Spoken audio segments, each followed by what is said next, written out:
Hello friends, my name तनु सैनी। तो आज अपना परसेंटेज टॉपिक की पांचवी क्लास चलेगी और पांचवी क्लास के अंदर मैं आपको पांच वाई पैटर्न का क्वेश्चन आपको बोर्ड के ऊपर कराऊंगा। तो आपका पूरा फोकस बोर्ड के ऊपर होना चाहिए। ये बहुत इंपॉर्टेंट क्वेश्चन है। तो ये हाल ही में आरआरबी, एनटीपीसी, एएलपी और आरपीएफ एग्जाम में रिपीट हुआ क्वेश्चन है। तो देखिए परसेंटेज टॉपिक का पांचवा पैटर्न क्या कहता है। आपको ज्यादा से ज्यादा वीडियोस को शेयर करना चाहिए, चैनल को सब्सक्राइब करना चाहिए। तो देखिए पांचवा पैटर्न क्या कहता है। किसी किसी वृत्त की त्रिज्या 3% बढ़ जाती है, किसी सर्कल की रेडियस 3% इंक्रीज कर जाती है, तो इसका क्षेत्रफल कितने प्रतिशत बढ़ेगा। ये सर्कल है, सर्कल की रेडियस है जो 3% बढ़ जा इंक्रीज हो जाती है। तो क्वेश्चन पूछना था क्षेत्रफल का एरिया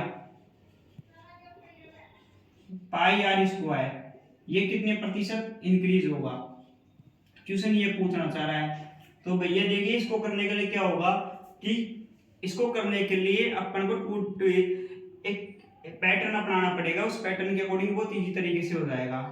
क्यों कि ये 2D इमेज बनेगा। ये कैसे, मान लो ये बोर्ड है, मान लो ये बोर्ड है, ये बोर्ड है, इसकी लेंथ बढ़ी, मान लो इसकी अपने लंबाई बढ़ा दी, इसकी अपने लंबाई बढ़ा दी, समझे आप, और इसकी चौड़ाई बढ़ा दी, इसकी लंबाई बढ़ा दी, चौड़ाई बढ़ा दी। और लेंथ इनटू ब्रीथ क्या होता है, एरिया का फॉर्मूला होता है। लंबाई बढ़ी, ब्रीथ बढ़ी, तो क्या हो गया, इसमें कितनी कितनी डायमेंशन कितनी कितनी चीजें आई। एक लेंथ अलग से डायमेंशन आया और ब्रीथ अलग से आया, यानी दो चीजें बढ़ने के बाद एरिया बढ़ा, समझे आप। पहले तो लेंथ भी बढ़ी इसकी और ब्रीथ भी बढ़ी, इन दोनों का इंक्रीज हुआ, लेंथ बढ़ी, ब्रीथ बढ़ी, तो एरिया में इंक्रीज होगा, समझे आप, एरिया बढ़ेगा। मान लो लेंथ थी इसकी 2, ब्रीथ थी 3, तो पहले ब्रीथ थी 3 तो लेंथ थी 2 और ब्रीथ थी 3, यानी इसका 3 दूनी 6 सेंटीमीटर क्यूब, सेंटीमीटर में थी, सेंटीमीटर स्क्वायर इसका एरिया था। अब इसकी लेंथ को बढ़ा दिया, एक पॉइंट से बढ़ा दिया, तो लेंथ हो गई 3 और ब्रीथ हो गई, ब्रीथ कितनी थी इसकी, ब्रीथ 3 थी, तो ब्रीथ को एक पॉइंट से बढ़ा दिया तो ब्रीथ हो गई 4 सेंटीमीटर। तो अब एरिया कितना बढ़ेगा भैया। अब देखिए, अब जितना जितना लेंथ में इंक्रीज हुआ और जितना ब्रेथ में इंक्रीज हुआ, उन दोनों का मल्टीप्लिकेशन ही तो इंक्रीज होगा एरिया के अंदर।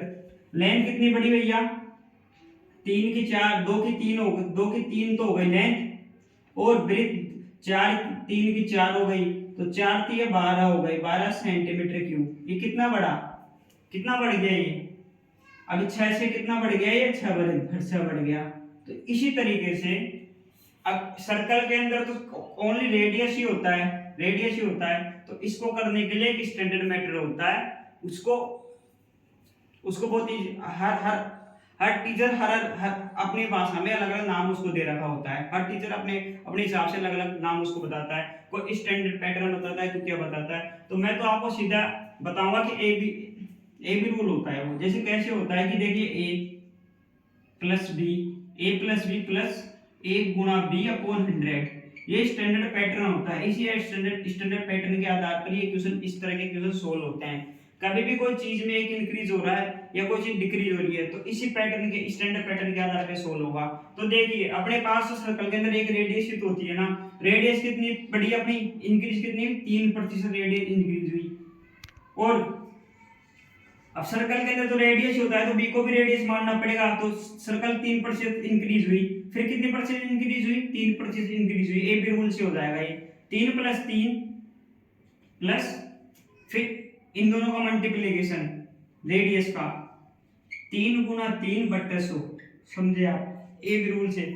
इसको भी, ए को भी रेडियस मान लिया, यहाँ पे बी को भी रेडियस मान लिया, क्योंकि सर्कल के अंदर मानने के लिए सिर्फ रेडियस ही तो होता है। उसी के अकॉर्डिंग तो इस स्टैंडर्ड में वैल्यू पुट होगी। तो 3 × 9, 3 × 3 = 6 प्लस 3 × 9 9/100, कितना हो गया,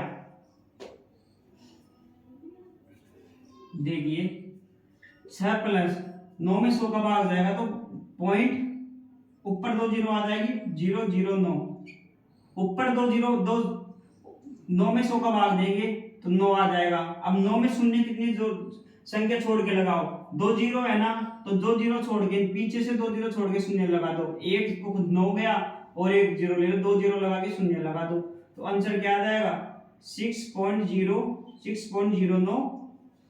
प्रतिशत एरिया इंक्रीज होगा। इसी स्टैंडर्ड मैटर के हिसाब, इसी स्टैंडर्ड पैटर्न के हिसाब से क्वेश्चन सोल्व होगा। इस तरह के सारे क्वेश्चन इसी स्टैंडर्ड पैटर्न के हिसाब से सोल्व होंगे। करना कुछ नहीं है, बस कभी भी कोई क्वेश्चन में दे दे कि उसकी रेडियस 3% लेंथ 3% बढ़ रही है या ब्रेथ 3% डाउन हो रही है, तो इसके अंदर वैल्यू पुट कर दो। सर्कल में दे दे रेडियस 3% इंक्रीज हो रही है या 3% डाउन हो रही है, तो ये सिर्फ फॉर्मूला जब डिपेंड करेगा जब 2D डायमेंशन की चीज 1D से 2D आ रहा होगा कोई चीज, यानी लेंथ 1 हो गई और ब्रेथ 2D हो गई, 2D का कॉम्बिनेशन रहेगा जब ये चीज यूज होगी। तो देखिए, अगर आपको पैटर्न समझ में आया तो चैनल को लाइक करें, सब्सक्राइब करें, शेयर करें। Thank you.